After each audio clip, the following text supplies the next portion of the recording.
Hey, classmates, this is Teach. Hey guys, this is Brett, and welcome back to week 55 of Hard Lessons True Crime Podcast. 55. Double nickel. Double nickel.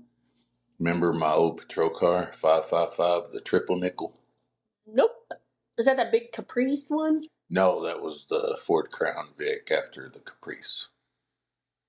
No, I don't even remember that one.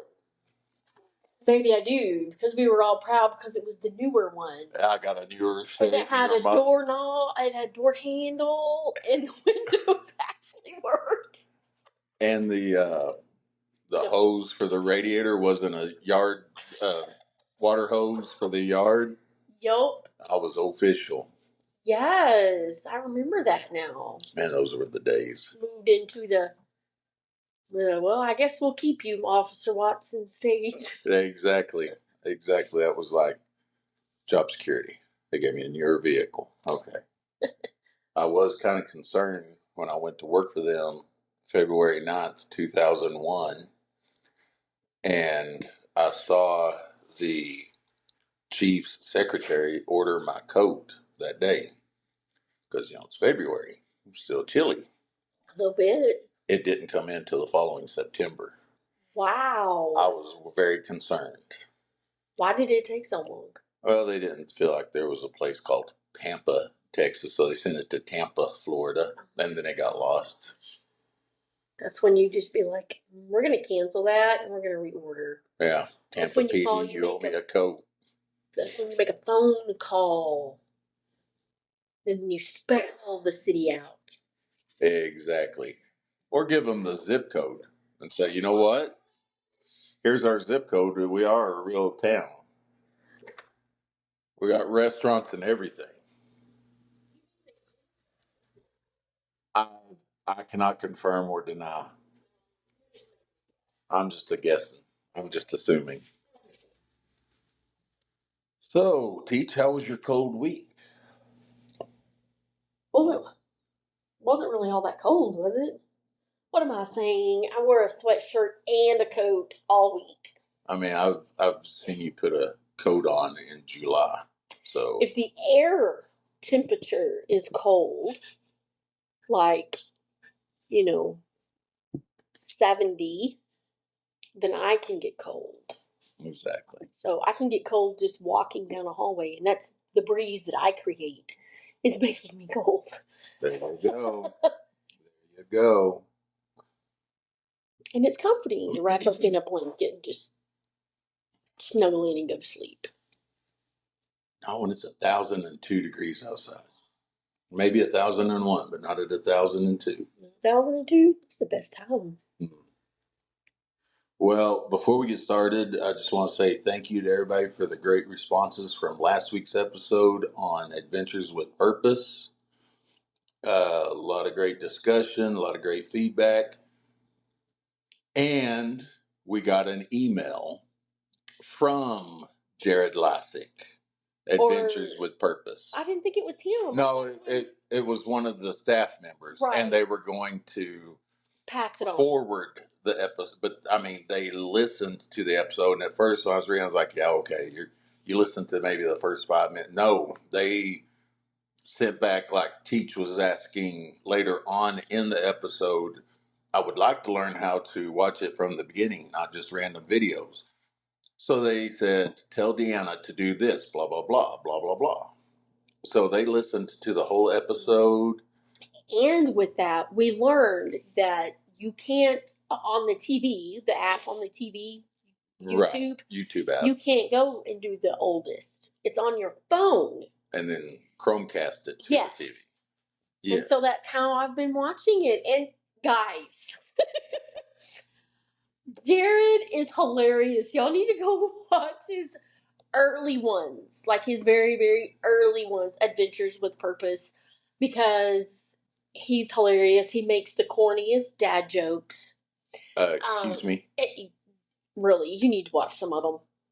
And it's just awesome to see the progression of how things go. And, and it's still, like, I will argue to this day that a huge impact. Oh my gosh. Adventures with Purpose has made, even way back, from Yeah. cleaning up the streams and the rivers until now, and it's continuing because other people have picked this up. So Exactly, and since they have been helping families with missing individuals, I believe that's started in 2018. So 6.5, 7 years now, they have helped 33 different families have closure. So that's an awesome impact right there.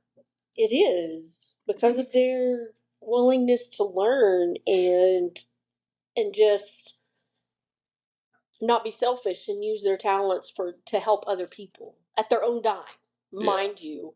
Yeah. I mean, they ask for nothing when they go help these families. And of course, now I'm like, well, if they were here, I would feed them. Yeah, that's what I told them in the email that I replied. I was like, if y'all ever find yourselves in the Texas Panhandle on a case, hit us up and we'll buy you supper or something. Yeah, we'll make sure that you get a true Texas meal. Absolutely. Chili without beans, cornbread. Oh, beans and fried taters, slice of onion. There you go. Oh, man. Chicken fries big as your face. We better get started. Okay. I'm about to starve. We just hate supper. Yeah, but we're talking food. Okay. Alrighty. You ready? Yes. That was pretty that pitiful, man. There you go. All right, class is ready. Y'all hush up in the back. I gotta hear. The more you know. The less I'm really gonna lead later in my life. Maybe not. There's something about elephants and giraffes you did. I was supposed to remember, and I don't. Anyway. The giraffes and humans have the same number of neck bones. There 7. By the way, I looked it up. 7. Awesome. Okay, continue. This week's The More You Know. Babies are born with more bones than what adults have. When babies are born, they have 300 bones, and adults have 206. As babies grow, some of their bones fuse together to form larger ones. So there's a lot of them that actually form for one, because if there's 206 when you're an adult, then you start out at 300, so there's 94 bones that fuse together. So which ones are actually cartilage, and then they? Well, the article didn't say that. It just said what I gave you. Okay. I don't know. That would be something interesting to look up. Okay. But it's still interesting because I didn't know that. I won't remember it, but it's good to know for this moment. For this moment, I'm in it. That should be a song. In it for the moment, or whatever. That sounds very inappropriate. Okay, we're moving on. So this week it is an international true crime. I really want an international song or ominous music when something bad's about to happen and you know it. Like, yeah. There needs to be like a James Bond sound or something. Well, only. With us, instead of being James Bond, it'd probably be more like Goldmember. Or Austin Powers. Yes. That great family movie. Mr. Bean. Mr. Bean. I love that. Mr. Bean. He always got his man, though. Yes. He always got his man. Well, by the end, maybe we will. There you go. All right, so this week we're going to go over to jolly old England, back into the early 1900s. Early 1900s. I'm going to talk to you about the crimes of George Joseph Smith. George Joseph Smith. It sounds like somebody, pioneer days over here. It does. He was born January 11th, 1872, in Bethnal Green area of London, and he died on August 13th, 1915, in Maidstone, UK. So how old was he? Carrier 1. 53? 53. 63? No, 53. 53. 57. He was in his 50s. Do I need to get the calculator? He was in his 50s. Yeah, it just sounded young. So that's why I was asking. 1872 Okay. minus 1915. Wow, you were totally wrong. How old was he? 43. 43. I got the 3. Wow. I got the 3. Well, then you went up. Yeah. But, Maybe you should have just written it out. Maybe. Or not putting you on the spot. Okay, so he's 43 years old. His dad sold insurance. His mom was a homemaker. So, he's got a stable life. Yeah, none of them were like on the streets or anything. It doesn't sound like they were. However, when George was 9 years old, he was sent to a reformatory at Gravesend, Kent, UK. Isn't a reformatory kind of like for bad kids? I got the definition right here. Okay, I looked thank it you. up. Reformatory is a school or youth detention center popular in the 19th and early 20th century. So, yes. Okay. George was sent to the reformatory for quote unquote evil tendencies. He was released when he turned 16 years old. Okay, but who defined the evil tendencies? Society, probably. In and out of. Yeah, I'm guessing. 9 years old. I wonder if that was considered young back then, or like their 9 was more like our 16 or something. Does that make sense? They were partially grown by that time. I mean, during that time, who knows? Yes, ma'am. Over the next few years, he would be in and out of jail, mainly for petty crimes like stealing a bike, stuff like that. Nothing major. Did it say what he did to actually get into the reformatory? Evil tendencies. I didn't know if it expanded on what the evil tendencies were, like blowing boogers on people. It said in quotation marks. It said evil tendencies. Okay, thank you. And then he got out and just started stealing bikes. Right. In 1896, George was sentenced to 12 months in prison because he had persuaded a woman to steal money from her employer and then give him the money. Sounds like a con artist. Which he used that money to open up a bakery. Well, that sounds like a legit thing. I mean, the guy's just trying to make his pies and donuts. If he's trying to make them pies out of people. People pies, like Sweeney pies. So, Sweeney. It's a musical. So, what?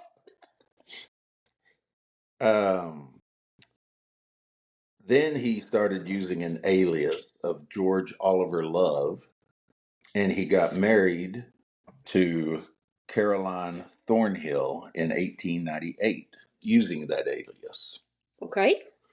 This would be his only legal marriage. I'm thinking there was more than not any legal ones, but apparently shacking up ones. We'll get there. Not long after the marriage, they moved to London, where Caroline started stealing money from her employers and giving the money to George. That seems like a repeat. Like a pattern. Pattern. Thank you. I started to say tendency. What is it? Modus operandi. Yeah. Caroline was caught and was sentenced to 12 months in prison.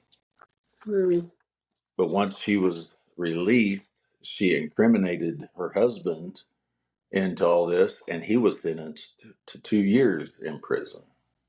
Well, your second round, man. Exactly. Why? Did you not learn from the first one? Exactly. I'm not thinking those prisons back then were as warm and cozy and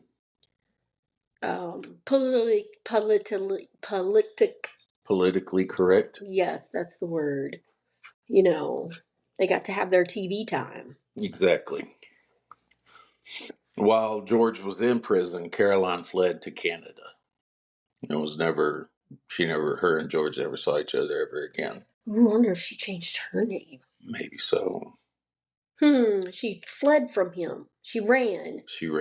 So maybe his manipulation. His evil tendencies. Yes, she was afraid of them. Maybe so.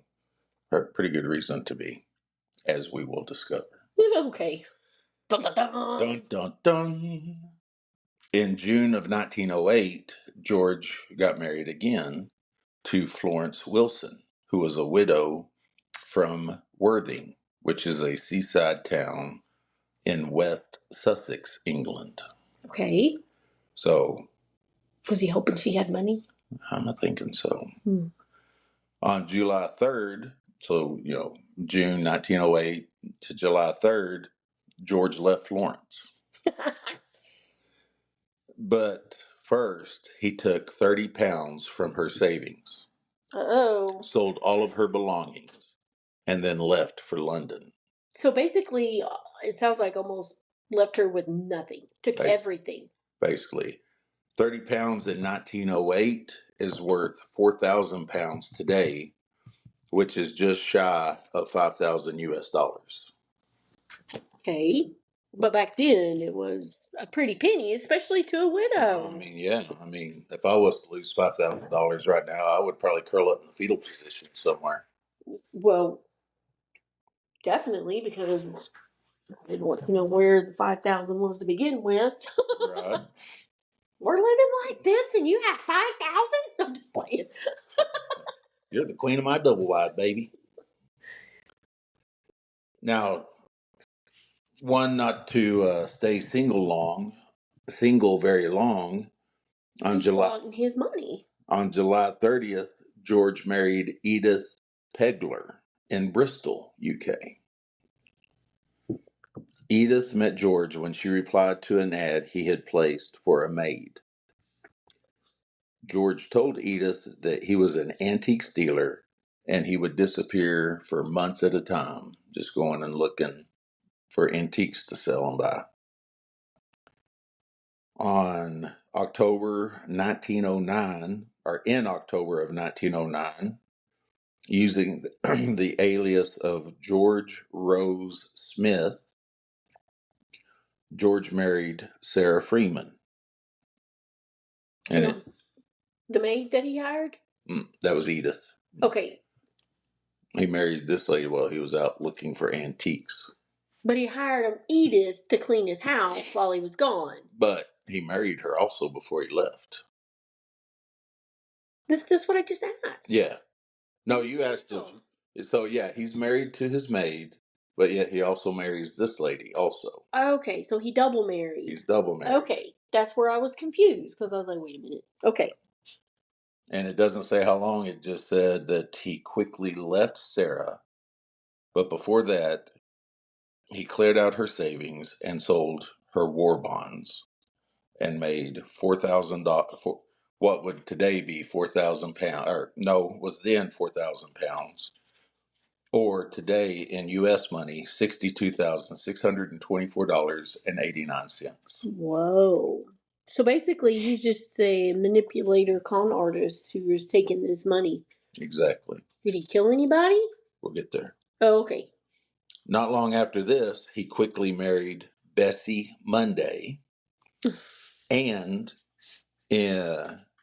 Alice Burnham, just in the same time frame. Just those two. Never divorcing any of them. He just takes their money because you can't divorce because then he would have to give the money back. Okay, so there's two. So he's not collecting antiques. There's one. So there's about 7 wives so far. He's not out collecting money. Antiques. Antiques. He's out collecting wives. Yes. September of 1914, George marries Alice Reed using the alias Charles Oliver James. Okay, so there's like 8, possibly. Can you imagine? Does anything sound more English name than Charles Oliver James? There you go. So, pretty good guesstimating there in your head. Between 1908 and 1914, George entered into 7 bigamous marriages. 7. Okay, I was off by 1. Not Did bad. You count the first one that fled and went to Canada? Because they never divorced. He still married to her. Maybe that's the one I was counting. Did they count that one? Well, it wasn't a bigamous marriage. So, no, because that was a single. Okay. Yeah. That's why it's not counted. In January 1915, my hero, Detective Inspector Arthur Neal of the Metropolitan Police Department, receives a letter from a man named Joseph Crosley. He owns a boarding house. Included with the letter were two newspaper clippings. Uh-oh. The first was from newspaper and great movie, News of the World. Okay. And it was dated Christmas 1914. Okay. It detailed the death of Margaret Elizabeth Lloyd, age 38. Uh-oh. Margaret died in her house at number 14 Bismarck Road in Highgate, a suburban area in northwest London. She was found in her bathtub by her husband, John Lloyd, and their landlady. Okay. That's totally different MO. Right. The second clipping contained the report of a Blackpool coroner's inquest. So, Blackpool, England. Okay. It's dated December 13th, 1913, and was a report on Alice Smith, who suddenly died in the bathtub at her boarding house. Okay. She was found by her husband, George Smith. Does George sound familiar? Mm-hmm. Alice was not an heiress, didn't have a lot, but she did save up some money. Plus, good George, being a good husband, um, had a life insurance policy of £500 on his wife. Well, of course he did. Accidents happen.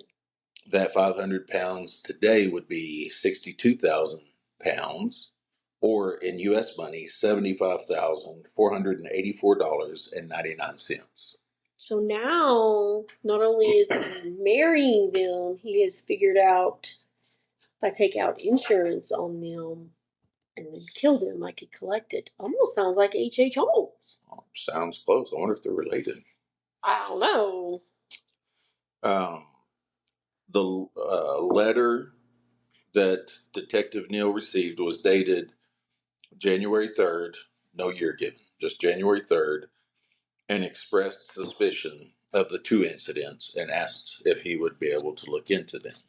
Now, remember, You're just like, this is the connection. there's got to be something going on here. Remember, I said Detective Neal is my hero. Mm-hmm. This guy, police work should be modeled after this. Or at least detective work. Exactly. Detective Neal first visited number 14 Bismarck Road. He found it difficult for an adult woman to drown in such a very small bathtub. I wonder how small it was. Like one of them round tub things. No, but we'll get that answer in a little bit. Okay. No, I love it when you ask questions. And also, when when she was found, the bathtub was just over half full of water. So not a lot of water. Small bathtub, full size adult grown woman. It just wasn't adding up to him in his mind. So Detective Neal then went and interviewed the coroner who examined the body, Dr. Bates. Dr. Bates was also on top of things.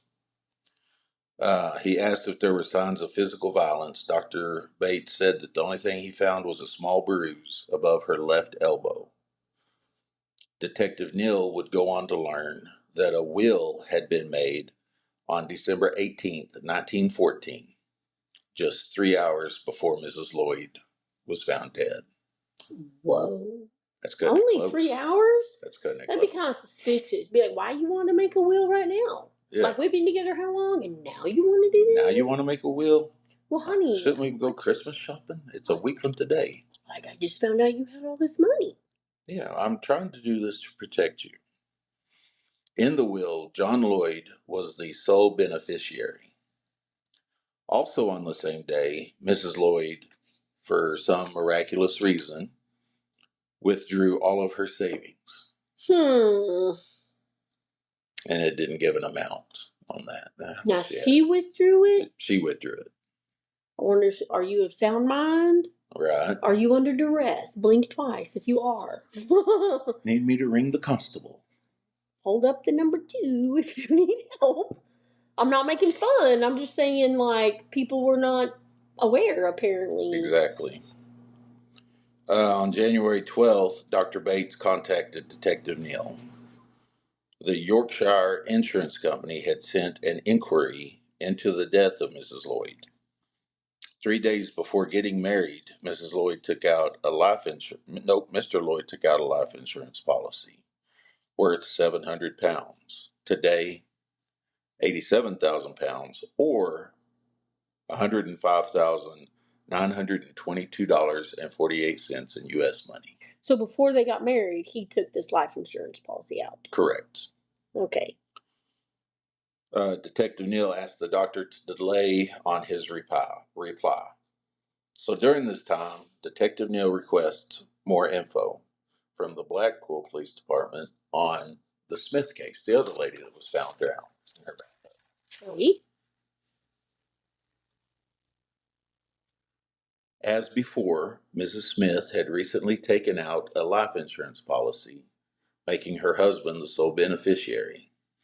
Mrs. Smith lived in a boarding house, but her husband did not. Huh. And on the life insurance policy that Mrs. Smith had taken out, none of the money was talked about. Hmm. So why didn't he live with her? Well, because he was going around marrying these other women and taking their money. Oh. I mean, he was out antique dealing. Yeah. Yeah. Yeah. Exactly. So with this information, Detective Neal requests Dr. Bates to issue a favorable report to the insurance company.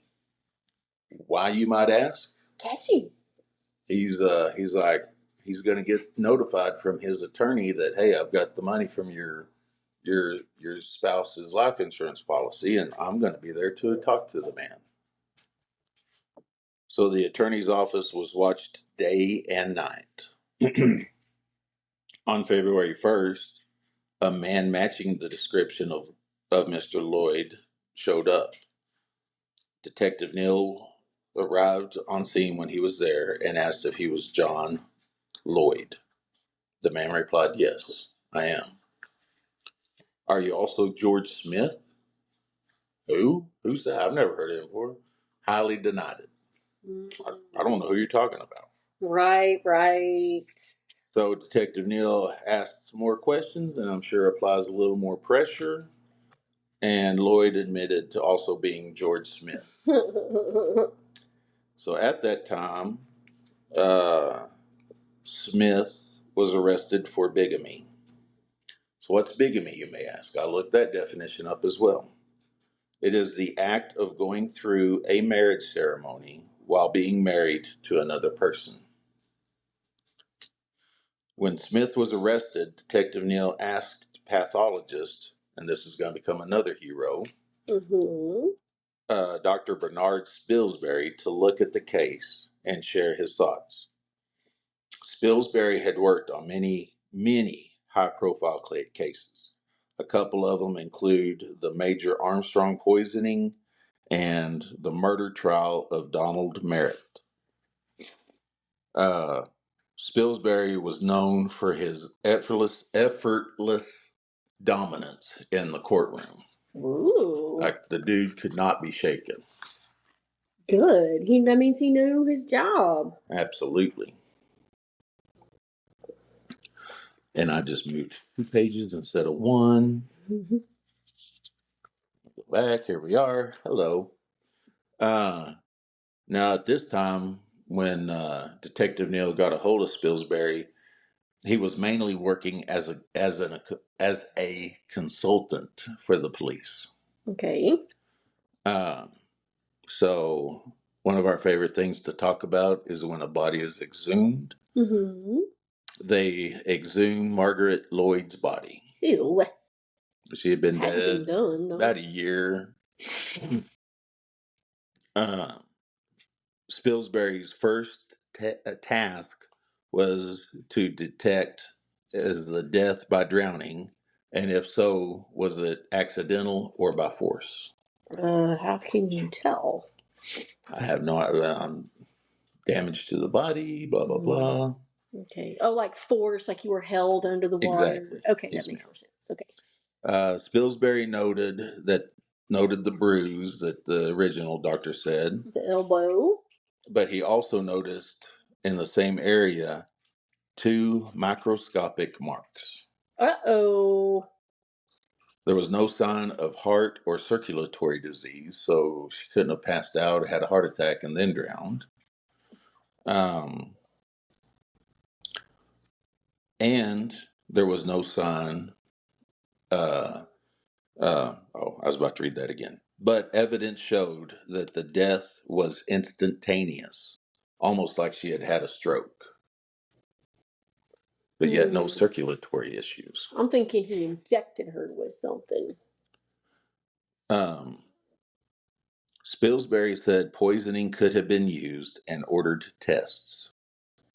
So newspapers at this time caught information of all this and started reporting on what they called brides in the bath.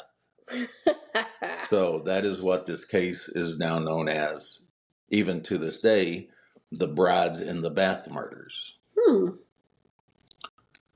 Um, on February 8th, chief of police of a small seaside resort town called Herne Bay or Herne Bay, Herne. I'm going to go with Herne Bay. Okay.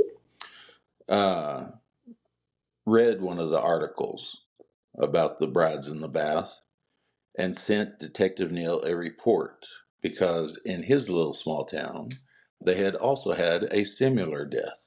Hmm. So who could this be? A year before the deaths in Blackpool of Smith and Lloyd, Henry Williams had rented a house for he and his wife, Beatrice Bessie Mundy, Mm-hmm. at number 80 High Street. Henry took Bessie one day to see Dr. Frank French, saying that she was having epileptic seizures and needed medication. Okay. Dr. French examined her and asked Bessie, blah, blah, blah, about the seizures. And she said, really, I just get real bad headaches. Hmm. So in July of 1912, Henry woke the doctor saying, come back with me to my house. My wife has had another seizure. Um, Let me so guess, in the bathtub. when they go to check on her, Bessie is dead, apparently drowned in the bathtub. Hmm. But just 5 days before her death, Bessie made a new will. Oh, of course she did. Does that surprise anybody listening to the sound of my voice? No. Huh. In the will, her savings of 300 and what would today be £323,000 Ooh. or $393,252.42. Don't forget the 42 cents. Hey. Would go to her husband. Of course it would. So Detective Neal travels over to Blackpool, where Spilsbury was doing an autopsy on the second lady, Alice Smith. Results were the same as with Margaret Lloyd. No violence, suggestion of instant death, maybe possibly poisoning. Maybe possibly. Hmm. So Detective Neal, talking with the chief, asks for a photo of Henry Williams. When it comes in, he is shocked to see that it is Joseph Smith. Well, of course it is. So an autopsy of Bessie showed only one sign of drowning, and I didn't realize this was a sign of drowning.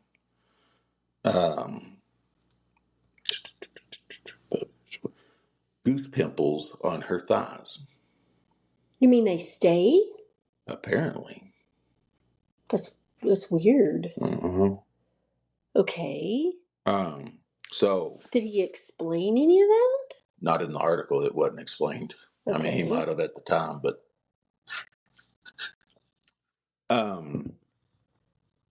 so I was saying that Detective Neal went all out. Mm-hmm.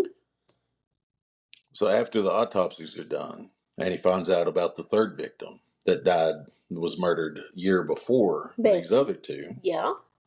Miss Bessie, he had all three bathtubs brought to the London Police Department.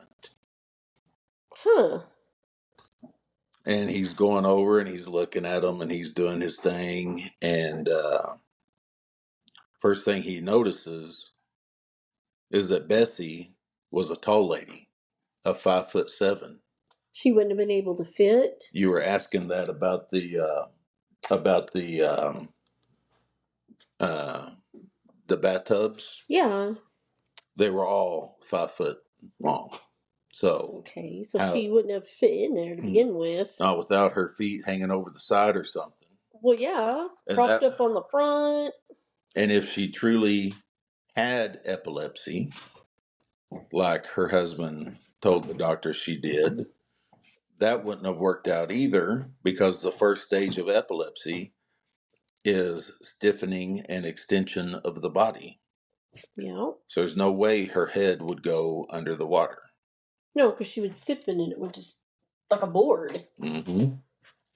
And so Detective Neal, doing Detective Neal work again, next hires female divers, have them come to the police department, ask them divers, like Yeah, they dive. yeah, Yes. Adventures with Purpose folk. Yeah. Yeah. He hired three of them and had one each stand in one of the bathtub that he had filled with water. Okay. He tried to push all of them under the water, and it either didn't work or there was visible signs of bruising on necks and shoulders. Yeah, because they're gonna resist. Right. It's natural to resist somebody pushing you. Exactly. And so Spilsbury is there at the same time, and he's like, I wonder if he grabbed her by the feet and pulled her under the water. So without hesitating, that's what Detective Neal does.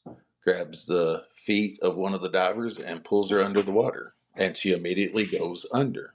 That makes sense. Now, this almost turned tragic because it took Detective Neal and Dr. Spilsbury over 30 minutes reviving her. That could have left her like brain damaged. It could have. It didn't, but it could have. When she came to, she said that the last thing she remembered was the rush of the water over her. Up her nose immediately. So I think these bathtubs are not like what ours is. You have like walls on both ends, basically. Right, yeah. So maybe these were open. I'm thinking so. Or at least one end of them were open. Okay. Yeah. Now, June 22nd, 1915. Does that date sound familiar? June 22nd? Well, yeah, but I wasn't born yet, so. That's Teach's birthday, June 22nd. George Smith goes on trial. They could only charge him with one of the murders. The murder of the first one, the one that died the year before, Bessie. How come? Because at the time, the way the English law was written, if you did do multiple murders, you could only be tried for one. Oh my gosh. If he was found not guilty, they'd go to the second one and so on down the line. And so he went on trial for the first murder. And of course was like, I'm innocent, blah, blah, blah, yada, yada, yada. But on July 1st, it only took the jury 20 minutes to find George guilty and sentence him to death by hanging. Yuck. And they did not waste time back in the day. They didn't give them no 400 appeals to make sure that they had all the mashed potatoes they could eat. Yeah, no, you got one appeal, and his was denied. Why can't we go back to that? One appeal. One Man, appeal. one appeal. One appeal. Well, okay. Because there are actually innocent people in prison, so that really would mess them over. It would. And our good friends, Nosy Nancy's, Jazz and Liqua, they have an awesome season going on right now, profiling innocent folks in prison. So go give them a listen too. A little shameless plug for them. So how do they know that they're innocent? Well, I believe what they're doing is ones that have already Proven. been exonerated. Okay. Yeah. That makes more sense, because I'm like, right. All of them are going to say they're innocent. So back to ours. I'm sorry. No, you're good. I like it when you ask questions. August 13th, 1915. So just a month after he had been found guilty and in his appeal, sentenced to death, George Smith was hanged at Maidstone Prison. And that is the story of the Brides in the Bath murders and some excellent dang police work.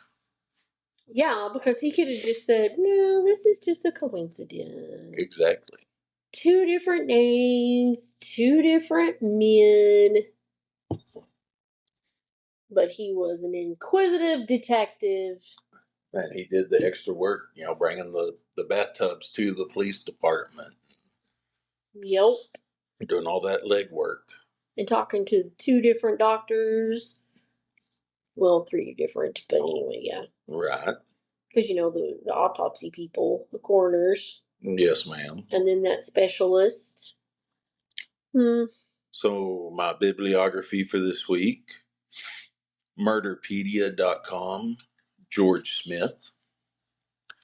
Wikipedia.com, George Joseph Smith. Dictionary.com for the definition of reformatory and bigamy. Found a cool website for finding out how much money from the past is worth today, currencyratetoday.com. And a new favorite of mine, historytoday.com. Serial killer Smith convicted and hanged. And that is the Brides in the Bath murders. I wonder if they would have no cause to try to find the other wife, would they? No, because he's gone. She's gone. Or he's gone. But I wonder if she had a premonition or an inkling Oh, that's a good question. Because she's literally... She fled to Canada and I'm out. Yeah, because the other ones wasn't quite so lucky. Mm-hmm. She might have felt upon his evil tendencies. Maybe so, or maybe he was like, what if we could just kill so-and-so? She was like, huh? Excuse me? There's a difference between stealing their money and killing. I done spent 12 months in jail. I don't want to do it again. No more, thank you. So, Teach, what's my grade for this week? So I'm thinking the reformatory didn't help him out no more. It didn't reform him whatsoever. He was not reformed. I think it enhanced him. Well, that was a pretty good one.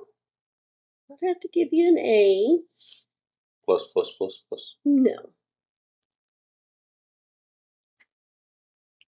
Well, you know what? I will take that A. So you got a B plus last time, so Exactly. I'm getting gooder. Gooder? Well, I'm getting better. More better. All right. Well, what am I? What you gonna be on next week? Yes, ma'am. Let me see. Host choice. Host choice. All right. I need some intrigue. Dun dun dun. I may have Need some 007 spy wannabes. a conspiracy theory. No, I'm just throwing words out there. Just words. All right, classmates. Well, we hope y'all have had a great week. We hope you enjoyed the episode this week. Just a reminder,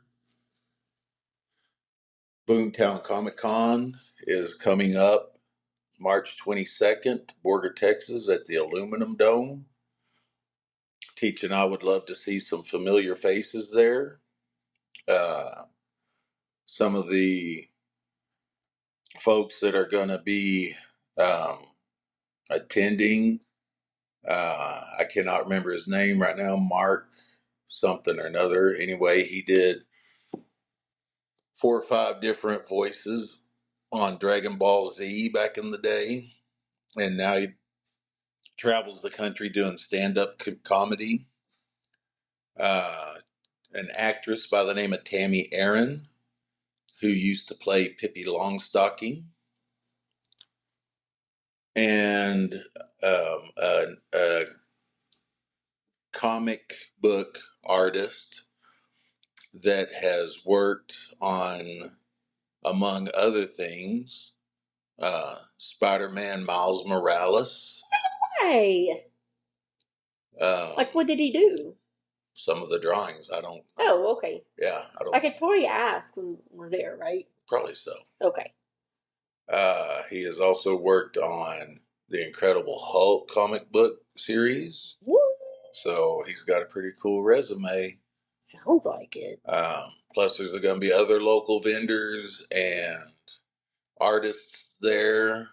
Tattoo artists from this area is going to be there. Oh, cool. For the Stars and Stripes. Oh, yeah? Out in Fridge. Nice, nice. So come on out.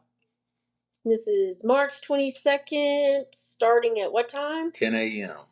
10 till 6. 6. Aluminum Dome. Aluminum Dome. First ever. First ever. This will be cool, kind of getting into the ground floor. Absolutely. I wonder if we could get Sheldon and Leonard to come out. Yes, Howard and Raj. I missed that show. Probably not, but we could all hope. I may have to go watch a few episodes as soon as we close out here. Oh, okay. Not the game.